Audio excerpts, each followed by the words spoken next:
Salut tout le monde, alors on nous demande souvent quelles pierres peuvent aider à lâcher prise et quelles pierres sont anti-stress. Alors déjà, premièrement, il faut savoir qu'il faut prendre ça comme un outil. En fait, ça va aider à conscientiser des choses, à conscientiser des schémas et aller les travailler. Ça va pas être, si vous prenez une pierre et que vous faites rien avec, que vous conscientisez pas vos problèmes, voilà, c'est vraiment une aide. Donc vous allez devoir aller comprendre qu'est-ce qui vous stresse et qu'est-ce qui vous empêche de lâcher prise. Et qu'est-ce que vous tenez comme ça? Est-ce que c'est du contrôle? Est-ce que c'est de la rancœur? Est-ce que c'est de la colère? Et du coup, vous n'allez pas aller vers les mêmes pierres. Si jamais vous êtes entouré de personnes qui ont une énergie un peu bof-bof, si jamais vous êtes entouré de personnes qui ont des difficultés, notamment tous les soignants, souvent il y a des personnes qui ont des problèmes autour, ce qui est normal, et des fois on se laisse envahir par ça et on n'arrive pas à lâcher prise, on n'arrive pas à lâcher la douleur des autres, en fait on n'arrive pas à ne pas se l'approprier, on n'arrive pas à se laisser embarquer. Là il y a la labradorite, je ne sais pas si vous la verrez, du coup il y a de la labradorite, c'est une petite pierre comme ça qui est très réputée pour ça, d'ailleurs souvent on dit que c'est la pierre des soignants. Si vous êtes en colère stressée, que vous n'arrivez pas à lâcher du coup une colère ou un sentiment qui s'y apparente, vous avez la rhodonite qui est pas mal, c'est une pierre, alors pareil je vais essayer de vous la montrer, c'est une pierre qui va aider à pardonner, qui va aider à comprendre l'autre. Donc une fois qu'on a compris l'autre et qu'on a compris ses schémas, du coup on se sent un petit peu moins, comment dire, affecté par ce que cette personne fait, on arrive un peu à lâcher prise. Je prends un exemple, vous avez un collègue de boulot, encore une fois, ou quelqu'un dans votre famille ou dans votre entourage qui a des comportements qui sont juste pas ok, mais c'est en fait si vous comprenez, admettons que votre collègue de boulot elle fait que vous rabaisser parce qu'en fait elle a un problème d'ego et qu'elle se sent nulle, peut-être que vous allez avoir un peu plus de compassion et au lieu de dire ah qu'est-ce qu'elle m'agace et être dans cette colère là et pas arriver à la lâcher, peut-être que vous allez finir par vous dire bon bah elle essaie de m'écraser, mais c'est parce qu'elle a une vie pourrie, elle arrive pas, elle a un ego complètement éclaté au sol, et du coup elle a besoin d'aller écraser les autres. Alors ça veut pas dire que vous n'aurez pas besoin de vous en protéger, mais néanmoins vous vous sentirez moins touché par ces conneries. Si vous n'arrivez pas à lâcher prise parce que vous avez des schémas répétitifs, parce que vous avez du transgénérationnel, parce que vous avez des culpabilités que vous portez, alors déjà il faudra mettre en lumière un petit peu ce que c'est.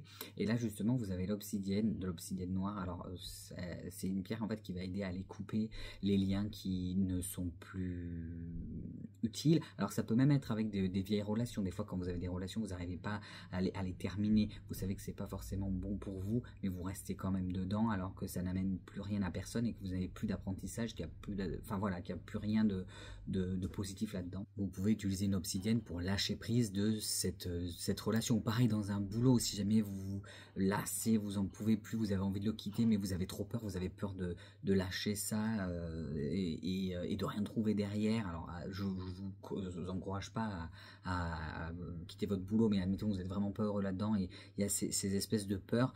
Peut-être que vous pouvez rajouter une pierre qui vous apporterait un peu de courage, genre de l'œil de tigre ou quelque chose comme ça, pierre de soleil, cornaline, mais voilà, couper ces vieilles attachements ou des problèmes plus psychologiques, enfin tous les traumas qu'on peut avoir, des choses comme ça, ou des chocs émotionnels. Mais le choc émotionnel, j'irais plutôt sur de la rhodonite parce que ça va plus toucher le cœur et la rhodonite et la rhodochrosite sont pas mal pour ça.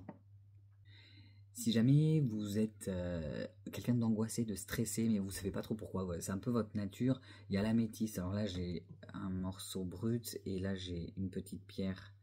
Alors il en existe des plus foncées que celle-ci, là, elle est très claire celle-là. Donc l'améthyste, elle va aider vraiment à aller libérer un peu de ces angoisses. Vous êtes plus détendu avec, voilà, mais sans forcément avoir besoin d'aller chercher la petite bête. L'obsidienne, elle va aller vraiment chercher, clac, couper. La rhodonite, ça va être un travail de pardonner, de compréhension de l'autre et d'apaisement du cœur. L'améthyste, c'est une pierre qui va être apaisante. Elle va aider à se détacher de ses angoisses, surtout quand elles ne sont pas forcément fondées.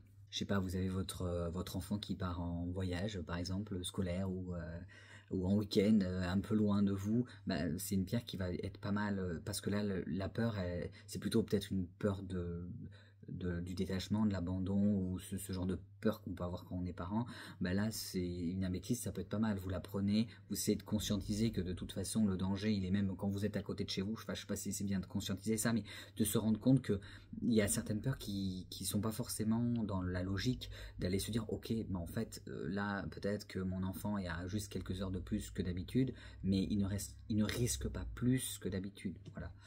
C'est ce qu'il faut se dire, se rationaliser, mais là ça va aider un petit peu à aller se détacher de cette peur qui est irrationnelle. L'améthyste aide aussi à méditer, elle va la faciliter la méditation, ce qui va être pas mal pour être un peu plus en paix. Si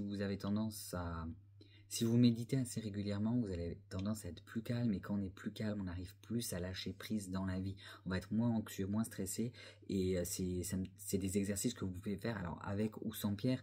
Et il y a les méditations, comme on les voit, très spirituelles avec des gens, mais une méditation, ça peut être aussi juste s'asseoir, écouter une musique et juste rien faire. Ça peut être ça aussi votre méditation à vous, hein. Vous pouvez vous l'adapter. Et si vous voulez, vous pouvez utiliser l'améthyste pour rentrer en méditation plus facilement. Alors il y a plein de pierres pour faire ça. Là, celle-là, c'est une très basique que vous trouvez un peu partout, qui en plus est pas chère, donc c'est pratique. Donc plus vous serez apaisé, plus vous arrivez à prendre du recul sur les événements pour avoir l'occasion de réfléchir dessus de façon plus posée. Et l'améthyste va aussi vous aider à mieux dormir. Donc vous pouvez la poser à côté de votre j'allais dire, ou sur votre oreiller ou à côté de votre lit, sur votre table de chevet, ça dépend de la taille de la pièce, de votre améthyste. Et voilà, ça va aider à mieux dormir, à faire moins de cauchemars. Donc pareil, plus on est reposé, mais là, pierre ou pas pierre, en fait, plus on arrive à dormir correctement, plus on va arriver à lâcher prise sur les événements, parce qu'on va avoir notre émotionnel, tout ce qui est hormonal, qui va être moins au taquet, et c'est assez intéressant. Et d'ailleurs, au niveau de notre vie de tous les jours, il y a des choses qu'on peut faire en évitant tout ce qui est trop, par exemple les téléphones avant de se coucher, tout ce qui est écran, essayer de les enlever un peu avant, ne pas manger trop lourd juste avant de se coucher pour mieux dormir. Il y a plein de petites choses comme ça qui peuvent vous aider à mieux dormir, et ce qui vous aidera après, derrière, à être moins stressé et à lâcher prise plus facilement du coup sur les événements. J'avais envie de vous présenter aussi l'agate Crazy Lace. Donc celle-là, ça va être une agate qui va aider à lâcher prise, donc du coup à avoir un peu moins peur de l'inconnu. Donc en lithothérapie, cette pierre, on la connaît parce qu'elle va aider. Alors déjà, c'est une pierre qui va apporter de la joie, qui va apporter de la bonne humeur, mais elle va aussi un peu dissiper la peur de l'inconnu. Donc ça permet de lâcher prise quand vous faites quelque chose de nouveau, vous commencez un nouveau travail, vous commencez une nouvelle relation, vous changez d'appartement, vous déménagez, enfin vous lancez dans quelque chose d'inconnu, ou vous faites quoi que ce soit que vous n'avez pas l'habitude de faire et qui vous stresse. Mais cette pierre, elle peut vous aider à lâcher prise. En tout cas, c'est pour ça qu'elle va être connue en lithothérapie. Elle va apporter de la légèreté, de la joie, de la bonne humeur. C'est une pierre qui est joyeuse, elle va être douce, mais en apportant une notion de bonne humeur. Donc ça peut vraiment être pas mal si on a besoin d'un petit coup de boost comme ça. Alors il existe bien évidemment beaucoup d'autres pierres qui vont vous aider à lâcher prise, à être moins stressé, mais il faudra vraiment aller chercher qu'est-ce qui vous stresse. Et vraiment, quand vous faites le travail avec vos pierres, parce qu'en fait finalement en lithothérapie il n'y a rien qui a été prouvé, et c'est juste ressentir l'énergie des pierres. C'est pareil en fait, si jamais vous rentrez dans une boutique de minéraux et que vous vous laissez guider et que vous allez vers la pierre qui vous va, en fait faut pas aller se prendre la tête, prenez la pierre qui vous fait envie. D'ailleurs, je pense que je ferai une vidéo exprès pour ça, sur comment choisir vos pierres, parce que sinon on n'a pas terminé. Bon, sur ce, je vous dis à bientôt les gens.